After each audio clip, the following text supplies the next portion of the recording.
Selamat datang di kisah-kisah kriminal. Pada kesempatan ini, kami akan memaparkan kisah kriminal dengan judul Bayang-Bayang Putih, kisah Jack the Ripper. Bab 12. Rumah Cermin. London, April 1889.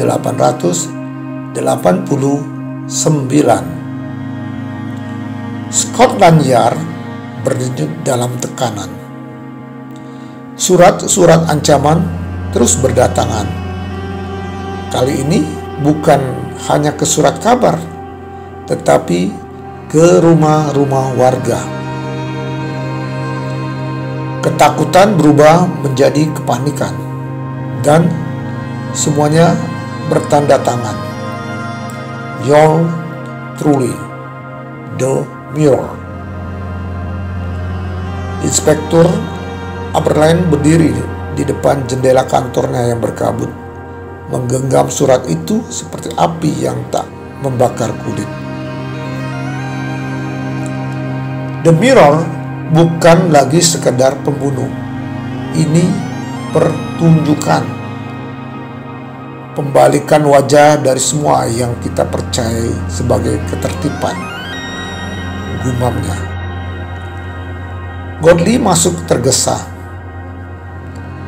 Ada lagi Freddy, seorang pria yang ditemukan mati di Lambeth. Di dindingnya tertulis satu kalimat dengan darah. Aberline menoleh cepat. Apa katanya? Akhir cerita dimulai di tempat cerita dimulai. Whitechapel, lorong Bucks Row, tengah malam. Hujan rintik-rintik jatuh dan kabut melayang seperti napas hantu dari bebatuan jalan. Aberline dan Godley berdiri di tempat di mana May Ann Nichols, korban pertama, pernah ditemukan. Kini hanya keheningan dan aroma tanah basah yang menyambut. Tapi di sana, di tanah yang hampir sama, mereka menemukan boneka kayu kecil.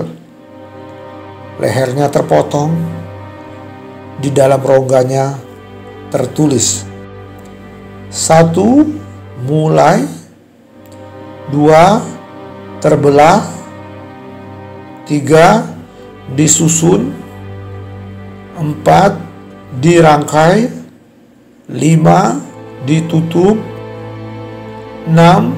Dibuang, 7. Diungkap. Godley berbisik, itu daftar urutan korban. Tapi ada yang ke-7. Aberline mendesak. Korban terakhir belum terjadi. Gedung Teater Victoria, siang hari. Petunjuk aneh dalam surat terakhir membawa Aberline ke sebuah teater tua yang telah lama ditutup. Dindingnya dipenuhi cermin retak. Di panggungnya, patung-patung kayu dalam posisi aneh, menyerupai posisi korban terdahulu. Di belakang panggung, Aberline menemukan pintu kecil. Di baliknya, ruang pertunjukan pribadi. Lampu minyak menyala lemah, dan di tengah-tengahnya, kursi kayu tunggal dengan potret dirinya tergantung di dinding. Freddy, gumam Godley, kau adalah penonton terakhir. Aberline melihat sekeliling. Ada kamera tua diarahkan ke kursi. Di bawahnya secari kertas. Semua ini untukmu. Dunia hanya butuh penonton untuk berubah menjadi panggung pembantaian. Malam di rumah Aberline. Aberline duduk termenung di kamarnya. Surat terakhir terbuka di meja. Lihat cermin, Freddy. Lihat benar-benar. Kau tahu siapa aku. Dia memutar kursinya.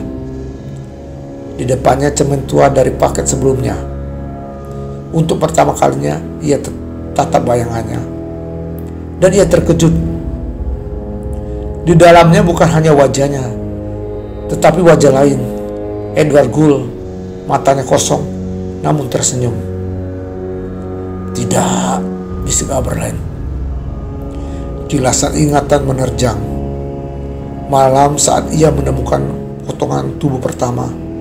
Malam ketika dia kehilangan istrinya karena penyakit. Malam ia mulai minum. Berapa banyak malam aku tidak ingat, pikirnya. Scotland Yard 2 hari kemudian. Aberline menyerahkan semua hasil penyelidikan. Dia bukan siapa-siapa, dan dia semua orang. Godley menatapnya lekat. Freddy, kau butuh istirahat. Mungkin, jawabnya. Atau mungkin aku hanya terlalu dekat hingga aku mencium bau neraka sendiri. Surat kabar London pagi itu memuat berita mengejutkan. Inspektur Aberline mengundurkan diri, mengatakan penyelidikan River tidak akan pernah selesai. Tapi di Whitechapel, orang-orang bicara bisik-bisik tentang bayangan yang masih terlihat di gang malam hari. Tentang orang dengan topi tinggi yang berjalan sendiri. Tentang mata yang menyala di balik kabut. Dan tentang cermin yang tidak lagi memantulkan dunia ini, tetapi dunia lain.